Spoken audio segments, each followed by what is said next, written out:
বানাবো লাগবে তো। চুপ, এই সবাই চুপ কর, শান্ত। বুঝতে পারছিস? চুপ কর। যেটা দিলাম এটা দিলাম। কত? চুপ করে যা সবাই।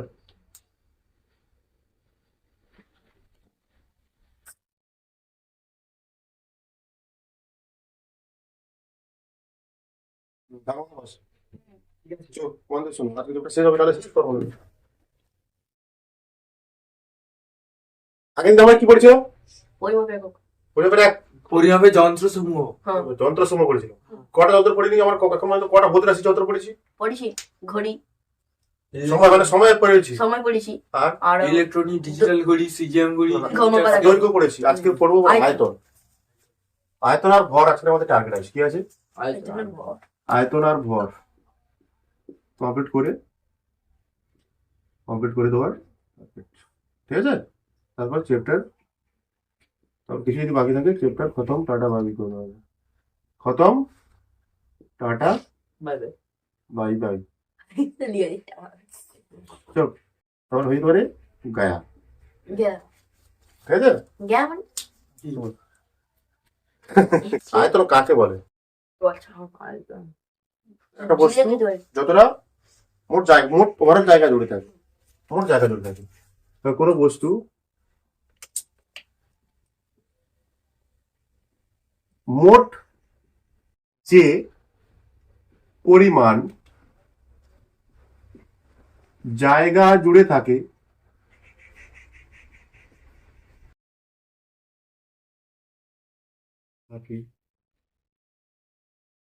তাকে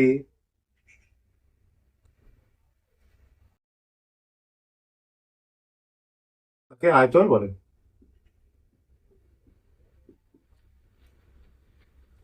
একটা ভালো সুষম বস্তু, কি বস্তু? সুষম বস্তু। মানে তার দৈর্ঘ্য আছে, প্রস্থ আছে, উচ্চতা আছে, বোঝা যাচ্ছে। ঠিক আছে, তা ওদের সুষম বলতে পারবে, তাই কি? আচ্ছা, এরকম একটা বস্তু, এর আয়তন আমরা কিভাবে পরিমাপ করি? আয়তন। এই দৈর্ঘ্য দেখতে পাচ্ছি আমরা, দৈর্ঘ্য, প্রস্থ দেখতে পাচ্ছি, উচ্চতা, উচ্চতাও দেখতে পাচ্ছি, ক্ষেত্রফল সবার সুষম আছে। তাহলে এর আয়তন হয়, আমরা কি জানি? এর আয়তন কি হয়? দৈর্ঘ্য ইনটু প্রস্থ প্রস্থ ইনটু উচ্চতা ইন্টু উচ্চতা। উচ্চতা।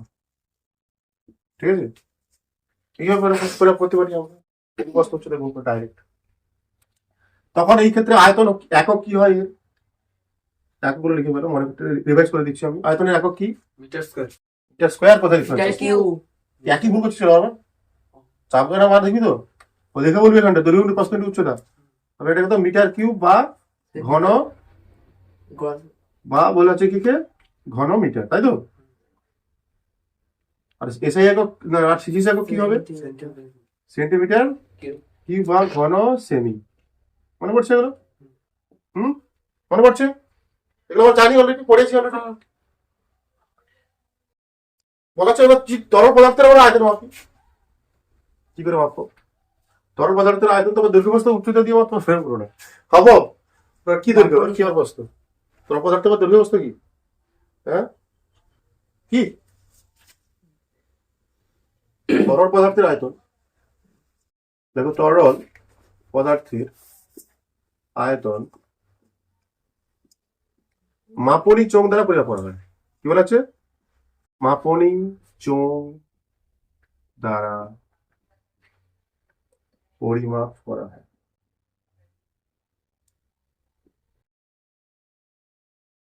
কেন করা হয়? আসলে তরল তরলকে যে পাত্রে রাখা হয়, সে কি করে? সেই পাত্রের কি ধারণ করে? আয়তন ধারণ করে। তার পাত্রে আয়তন যা হবে, তরলের আয়তন তাই হবে। ওই জন্য একটা পাত্রে কি করা হয়, একটা চোঙের মতো পাত্র, তাতে কি করা হয়, দাগ দিয়ে দেওয়া হয়। ঠিক আছে, ঘন সেন্টিমিটারে বা মিলিমিটারে দাগ কাটা থাকে। ঠিক আছে,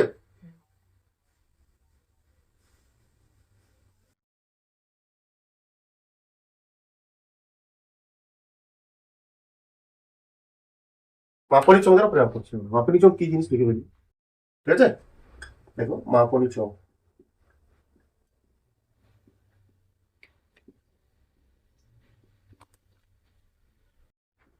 তরল পদার্থের আয়তন মাপার জন্য, আয়তন পরিমাপ করার জন্য তরল পদার্থের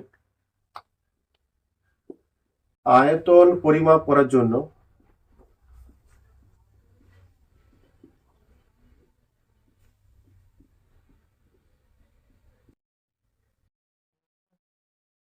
যে সমপ্রস্থচ্ছেদ বিশিষ্ট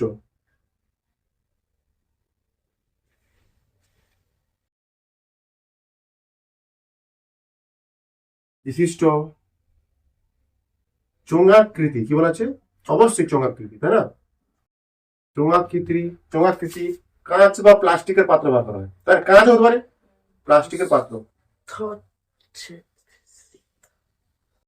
প্লাস্টিকের পাত্র ব্যবহার করা হয় তাকে মাপনী চোঙ বলা হয়। তাকে বলা হচ্ছে মাপনী চোঙ। বলছে এই মাপনী চোঙ এরকম দেখতে হবে, এটা একটা চোঙ হয়, যেমন চোঙ হয় এটা একটু লম্বা, একটা লম্বা চওড়া যেমন কিছু হয়, ঠিক আছে? বুঝতে পেরেছো? এরকম এরকম দেখতে হয় না? হয়তো এরকম হয়, রাইট? এর গায়ে কি থাকে? দাগ থাকে। দাগ থাকে কিরকম?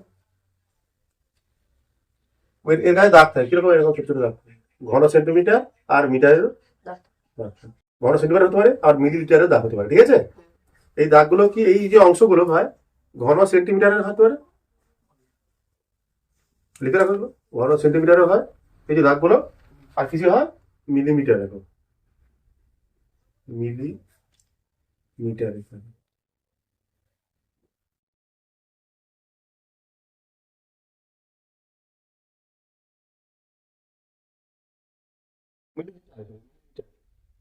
মিলিলিটার, মিলিমিটার, মিলিমিটার, মিলিমিটার একই তো হয়, কিন্তু মিলিমিটার। এত এমএল মানে না, কত ML injection, doctor injection ML, ওখানে ইঞ্জেকশনের মধ্যে দেখবি ইয়ে থাকে, ঘর মধ্যে থাকে। ওটা আয়তন হওয়ার জন্য ঘন সেন্টিমিটারে থাকে আর কিছু থাকে মিলিমিটারে, ঠিক আছে?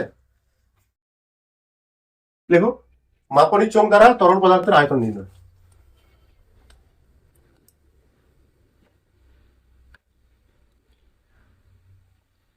মাপনী চোঙ দ্বারা তরল পদার্থের আয়তন নির্ণয়। মাপনী চোঙ দ্বারা তরল পদার্থের কি করবো আমরা?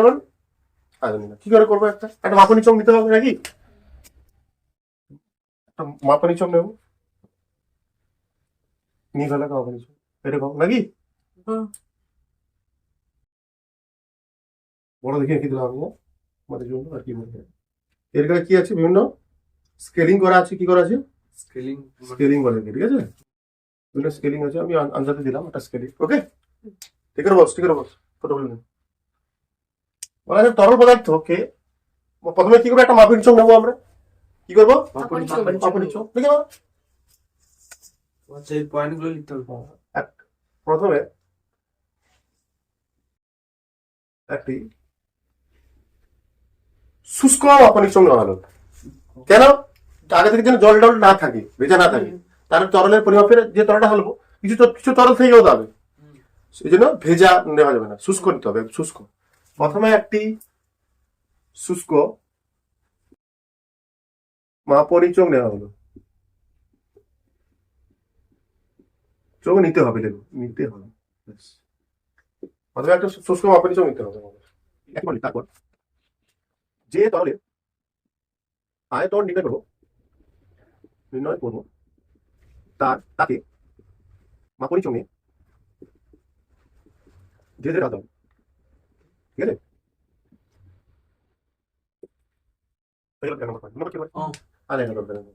বলছে এবার দেখা গেছে কিছু তরল আছে, তরলের বিভিন্ন তো ভাগ আছে, কিছু তরল আছে যাদের উপরিতলটা কি হয়?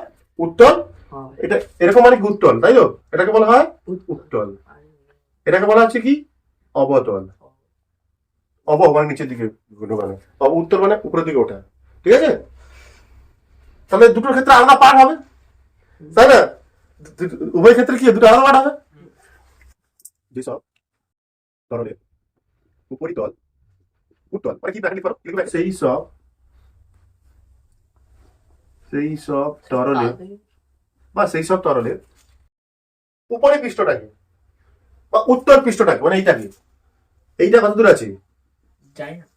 এখানে দেখতে হবে তোমাকে এসব তরলের সেই সব তরলের উপরই পৃষ্ঠ উত্তল পৃষ্ঠটাকে কি বলা হচ্ছে এটাকে এইটাকে নেওয়া হবে পাঠ নিচের দিকে যেটা আছে না না। উত্তল পৃষ্ঠটাকে নেওয়া পাঠ সেই সব তরলের উত্তল পৃষ্ঠটি তরলের উত্তল পৃষ্ঠটি মাপনি চোখ যে দাগে চোখে যে দাগে স্পর্শ করে তাই তো যে দাগে স্পর্শ করে উত্তর পৃষ্ঠটি মনে হচ্ছে যে দাগে স্পর্শ করে তার পাঠ নেওয়া হয়। আর এবং যাদের উপরিতল অবতল তাদের ক্ষেত্রে অবতল পৃষ্ঠটি পাঠ নেওয়া হয়।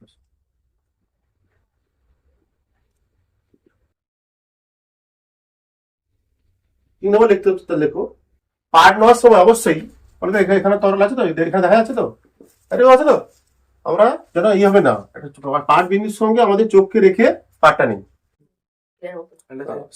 লম্বন ত্রুটি ত্রুটি হতে পারে এখানেও লম্বন ত্রুটি হতে পারে তবে পাঠ নেওয়ার সময় অবশ্যই খেয়াল রাখতে হবে যাতে আমাদের চোখ পাঠ বিন্দুর সঙ্গে লম্বভাবে থাকে আমাদের চোখ পাঠ বিন্দুর সঙ্গে লম্ব এই পাঠ দেখতে এই পাঠই হলো তরলের ঢালা মাপনির সঙ্গে ঢালা তরলের আয়তন এই পাঠ বিন্দু হলো এই পাঠ বিন্দুই হবে অতএব এই পাঠ বিন্দুই হবে মাপনির সঙ্গে ঢালা তরলের আয়তন।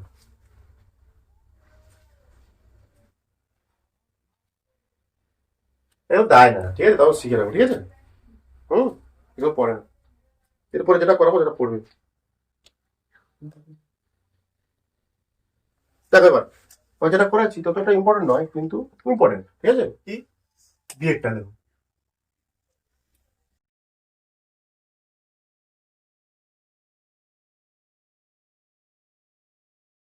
সাধারণ তুলা যন্ত্র ও মাপনী চোঙের সাহায্যে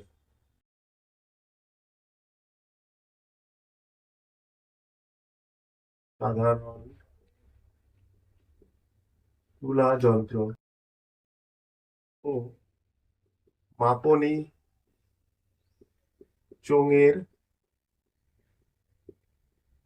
সাহায্যে সাধারণ তুলা যন্ত্র মাপনী চোঙের সাহায্যে কঠিন পদার্থের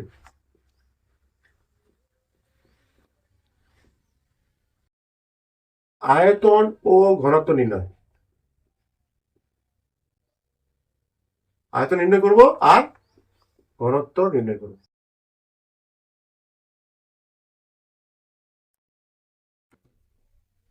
সাধারণ তুলা যন্ত্র ও মাপনী চোঙের সাহায্যে কঠিন পদার্থের আয়তন ও ঘনত্ব নির্ণয় উনি কি বলে সাধারণ তুলা যন্ত্র ও মাপনী চোঙের সাহায্যে কঠিন পদার্থ একটা কঠিন পদার্থ অন্য একটা কঠিন পদার্থ কি করবো তার আমি আয়তন আর ঘনত্ব নির্ণয় করবো ঠিক আছে মানে আমার একটা কঠিন পদার্থ যার দৈর্ঘ্য প্রস্থ উচ্চতা করতে পারছি না আমি অসমাকৃতির বস্তু আমরা খাবার টাবড়া ম্যামরা ঠিক আছে ওর তো আমরা আয়তন নির্ণয় করতে পারবো না দৈর্ঘ্য প্রস্থ করে তখন কি করবো আমরা দেখো কি করছি ওইটাই করছি ওই পদার্থ অ্যাকচুয়ালি এটা অসম আকৃতির বস্তু কি বস্তু এটা অসম আকৃতির বস্তু। অসম আকৃতির বস্তু অসম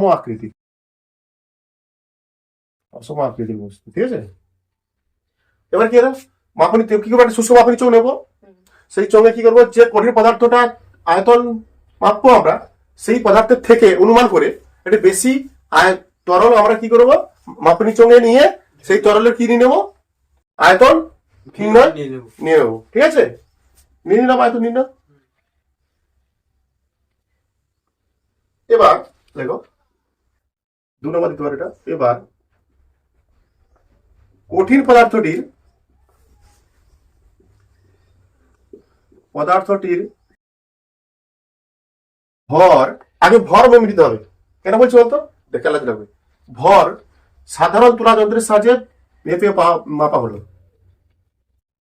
এবার কঠিন পদার্থটির ভর সাধারণ তুলা যন্ত্রের সাহায্যে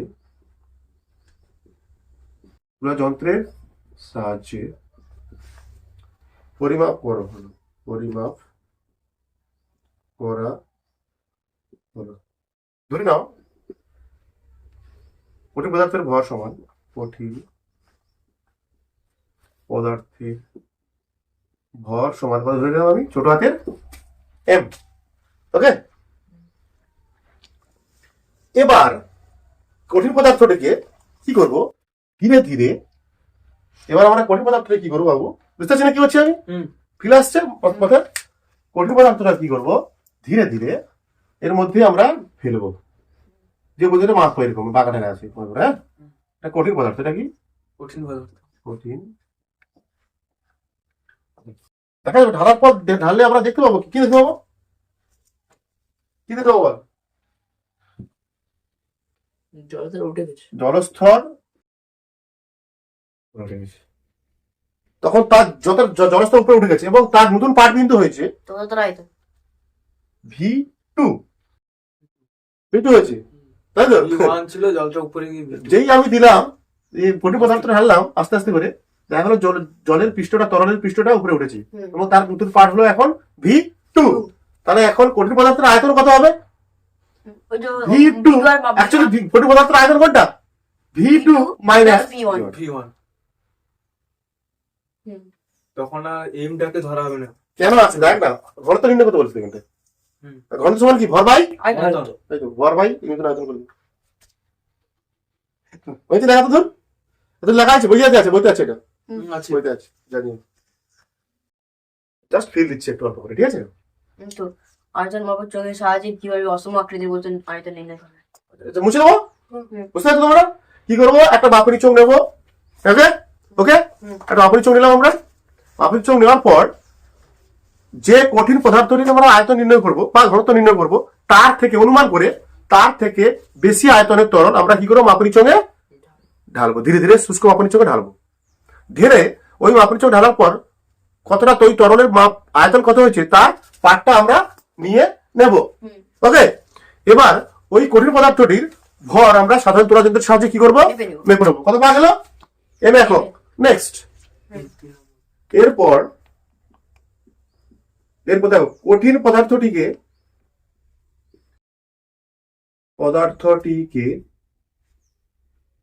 মাপনি চোঙের তরলে, তাই তো নাকি? মাপনি চোঙের তরলে ধীরে ধীরে ফেলা হলো, তাই তো? ফেলা হলো। দেখা যাবে মাপনি চোঙের তরল স্তর, তরল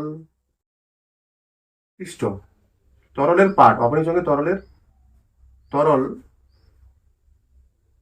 আরো কিছুটা, তাই তো? তরল আরো কিছুটা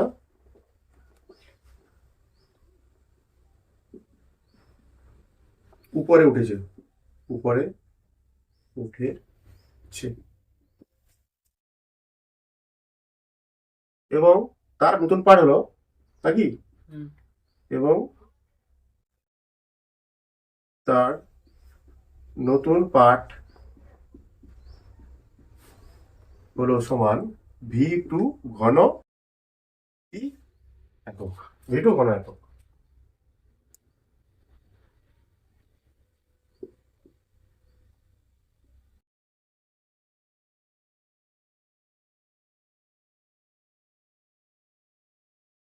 এখানে আমি লিখবো অতএব, এখানে একটা বিউত্তর বেরিয়ে গেছে, কি কার আয়তন বেরিয়ে যাচ্ছে। অতএব এখানে কঠিন পদার্থটির আয়তন হবে সমান, কঠিন পদার্থটির আয়তন হবে সমান, কঠিন পদার্থের আয়তন কত হবে? V1 মাইনাস V2 V1 কি ঘন ঘন একক। ব্যাস হয়ে গেছে, একটা উত্তর শেষ। এবার কি চেয়েছে, আরটা কি চেয়েছে, কঠিন পদার্থের কি চেয়েছে? আয়তন। এই আয়তন বের করলাম। ঘনত্ব। এবং কঠিন পদার্থটির ঘনত্ব হবে সমান, ঘনত্ব সমান কি, ভর বাই কি আয়তন। আয়তন। মানে ভর কত বেরিয়েছে? এম একক, তাই তো? বা এম, দেখো এম বাই, আমি এম বাই কত আয়তন কত বেরিয়েছে? কোটি পদার্থের আয়তন কত হয়েছে? V two minus M by V two minus, এই দুটোই উত্তর। কোন দুটো উত্তর?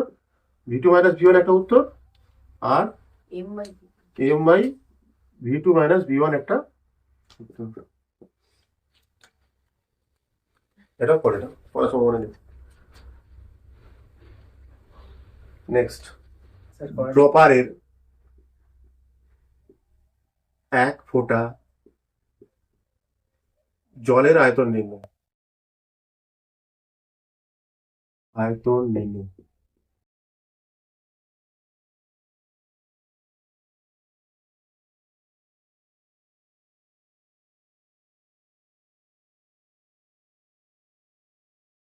একটি ড্রপারের 1 ফোঁটা জলের আয়তন নির্ণয়। এখন কি লাগবে? ড্রপার লাগবে, কি লাগবে? ড্রপার। একটা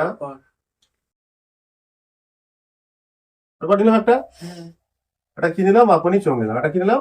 মাপনি চোঙ। চোঙ। ঠিক আছে,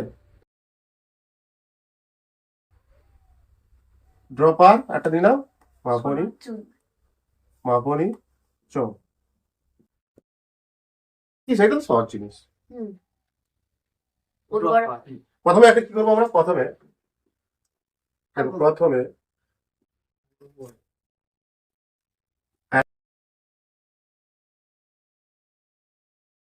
প্রথমে একটি শুষ্ক ড্রপার ও মাপনি চোঙ গ্রহণ। কি হলো? মাপনি চোঙ নেওয়া হলো, নিলাম আমি, নিয়ে নিলাম, ব্যাস। তারপর কি করবো? এরপর ড্রপারের সাহায্যে ভালো করে বোঝার চেষ্টা করো। ড্রপারের সাহায্যে কিছু ফোঁটা জল হিসাব করে, অবশ্যই কিছু ফোঁটা জল হিসেব করে মাপনি চোখে ঢাললাম। মাপনি চোঙে ফেলা হলো। সে হিসেব করে মাপনি চোঙে, স্যার এক ফোঁটা বলছি তো কিছু। দাঁড়া না, কেউ হচ্ছিস না, শোন না কি বলছি। মাপনি চোঙে ফেলা হলো, তারপরে করছি আমি, ফেলা হলো। ঠিক আছে, এরপর ড্রপারের সাহায্যে কিছু ফোঁটা জল মাপনি চোঙে ফেলা হলো। 3 নম্বর, এবার মাপনি চোঙে ওই ফেলা জলের আয়তন, এই মাপনি চোঙের পাঠ দেখে ওই জলের ফোঁটা ওই জলের আয়তন নির্ণয় করা হবে। এবার মাপনি চোঙের অবশ্যই মাপনি চোঙের পাঠ দেখে ওই জলের আয়তন, ওই যে জলের আয়তন নির্ণয় করা হবে। এখন মনে করি জলের আয়তন পাওয়া গেছে কত? জলের এক্স। আয়তন পাওয়া গেছে এক্স আয়তন কি সেমি কিউব, তাই তো? নাকি? এবং হিসাব করে জলের পাঠ ফেলেছিলাম, কত ফোঁটা জলের ফেলেছিলাম? কিছুটা, মানে ধরাম এক্স এন সংখ্যক, এবং জলের ফোঁটা ফেলা হয়েছিল সমান এনটি, বললাম না, হিসাব করে বলছিলাম। এবং জলের ফোঁটা ফেলা হয়েছিল সমান এন টি। এবার বলো, তাহলে এখানে এনটি জলের ফোঁটার আয়তন কত? এক্স। তাহলে একটি ফোঁটা কত? এখানে এনটি জলের ফোঁটা ফেলেছিলাম, তার আয়তন কত হয়েছে এখান থেকে? এক্স। তাহলে একটি কত? X by X by. কত হয় দেখো, অতএব একটি ফোঁটা জলের আয়তন হবে সমান এক্স বাই এন সেমি কিউব।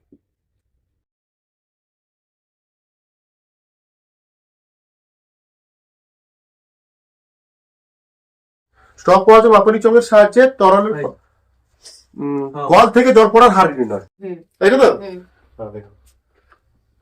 দেখো, মাপনি চোঙ ও স্টপ ওয়াচের সাহায্যে, এটা ইম্পর্টেন্ট, চোঙ ও স্টপ ওয়াচের সাহায্যে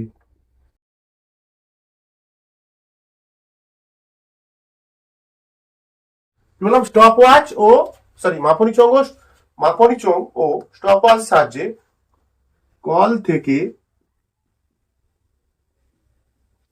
জল পড়ার হার নির্ণয়। মাপনী চোঙ ও স্টপওয়াচের সাহায্যে কল থেকে জল পড়ার হার।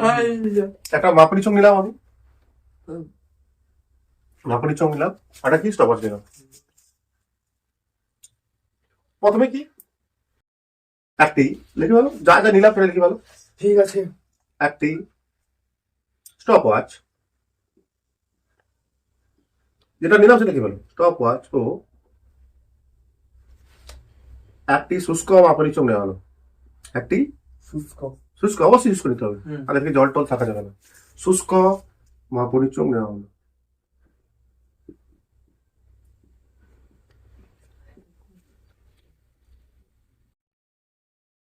ঠিক আছে, এবার কি করবো আমরা, একটা কল আছে মাপা এটা এটা বলতে পারেন একটি কল নেওয়া হলো। না, কল নেওয়া কি একটা একটা মাপা চোঙ নিলাম, কল আছে আমাদের একটা। তোর মাপনী চোঙটাকে আমি কি করবো, মাপনী চোঙটাকে কি করবো আমি কলের তলায় বসে দেবো, বসিয়ে দিয়ে ট্যাপটা কি করে দেবো, চালু করবো। কি করবো এবার মাপনী চোঙটাকে 2 নম্বর। লেখো। এবার মাপনী চোঙটিকে একটি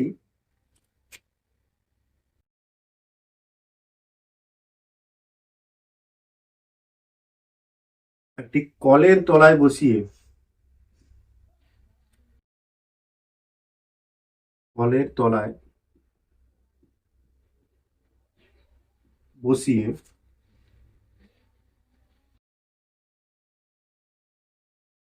কিছু সময় ধরে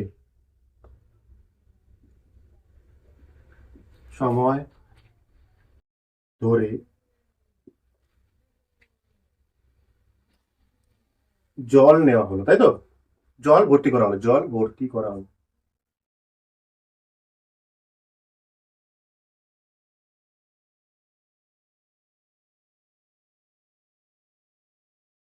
এবং সেই সময়কে, যে যত সময় আমরা জলটা ভর্তি করছি সেই সময়কে স্টপ ওয়াচের সাহায্যে পরিমাপ করা হলো। ঠিক আছে, সেই সময়কে মানে আগে গেলাম জল পড়া ক্ষতি হলো, স্টপ ওয়াচ চালিয়ে দিলাম, স্টপ ওয়াচ বন্ধ করে দিলাম, কল পড়া জল ইয়েও বন্ধ করে দিলাম, কল বন্ধ করে কল বন্ধ করে দেখলাম কত সময় ধরে জল নিয়েছি আমি, জলটা ভর্তি করেছি। এবং সেই সময় কে স্টপ ওয়াচের সাহায্যে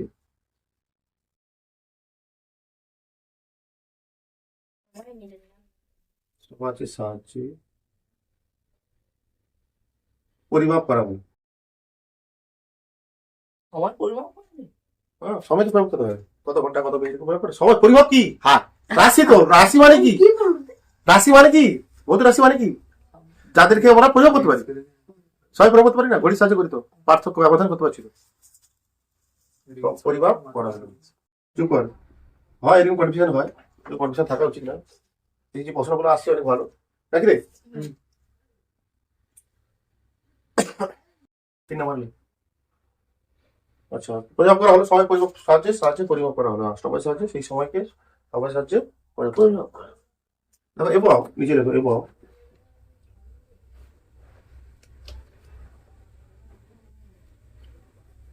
এবং মাপনী চোঙে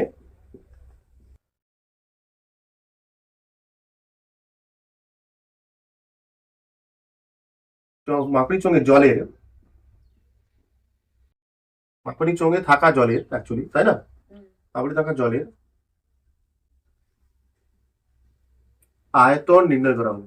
আয়তন নির্ণয় করা হলো। এরকম মনে করি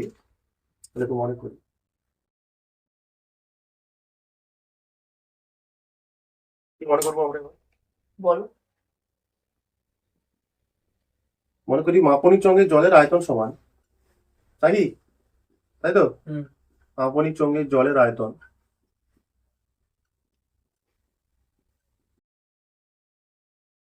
ভি এম এল বলতে পারি, বা ভি সেমি কিউ বলতে পারি, যা খুশি বলতে পারি, এম এল দিতে পারো, সেমি কিউ দিতে পারো, যা খুশি। স্যার অন্য কিছু কি নাম নেই? অনেক কিছু না বলতে ভি জায়গায় অনেক কিছু তো বলছিস, আয়তন মানে তো আয়তন মানে ভি দিয়ে দেওয়া উচিত, ও আচ্ছা আচ্ছা আচ্ছা। তাই না? হুম। বাবুল চন্দ্রের জলের আয়তন হলো সমান মনে করি VML এবং এমএল মানে মিলিমিটার এবং স্টপওয়াচের সময় পাওয়া গেল কত, সময় ছিল কত হলো এক্স টি, টি ধরা হয় টি, সময় সময়। এবং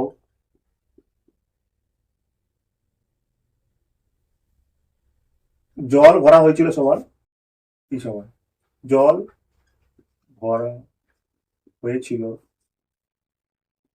সমান টি, কি হবে এটা, সেকেন্ড, তাই তো? হুম। টি সেকেন্ড ধরে জল ধরা হয়েছিল। অতএব জল পড়া হার মানে কি বলেছিলাম আমরা, হার মানে কি, সময় দিয়ে কি করবো তাকে ভাগ, ভাগ করবো। একক সময়ে কতটা জল ভর্তি হয়েছে, হুম। একক সময়ে কতটা জল ভর্তি ভর্তি হয়েছে, তাহলে টি সেকেন্ডে জল ভর্তি হয়েছে কত, ভি মিলিলিটার, মিলিমিটার মিলিলিটার, তাহলে একক সময় এক সেকেন্ডে কত হবে, ভি বাই টি, কি টি সেকেন্ডে জল ভর্তি হয়েছে কত, ভি ভি টি সেকেন্ডে হয়েছে ভি, আমাকে কি বের করতে হবে, জল পড়ার হার নির্ণয় করতে হবে, কি হয়েছে এটা, হার। জল পড়ার হার, মানে হার মানে এক সেকেন্ডে কতটা জল ভর্তি হয়েছে সেটা। অতএব কল থেকে জল পড়ার হার হবে, কল থেকে জল পড়ার হার হবে সমান, কি লিখবো আমরা এটা এবার, V by T millilitre per কি সেকেন্ড বোঝা গেছে, সহজ জিনিস। হ্যাঁ স্যার হুম, স্যার। সোজা লাল পেটা নেই।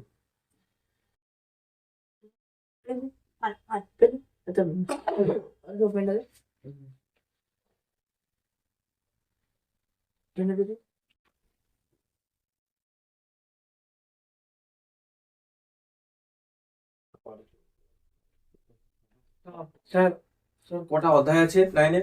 মানে অনেক হতে হয়েছে, না পুরো পরীক্ষা বইটা- পরীক্ষা কোন কোন হবে প্রথম প্রথম প্রথম তিনটে হতো, জানতে তাহলে প্রথম তিন তিনটে অধ্যায় সব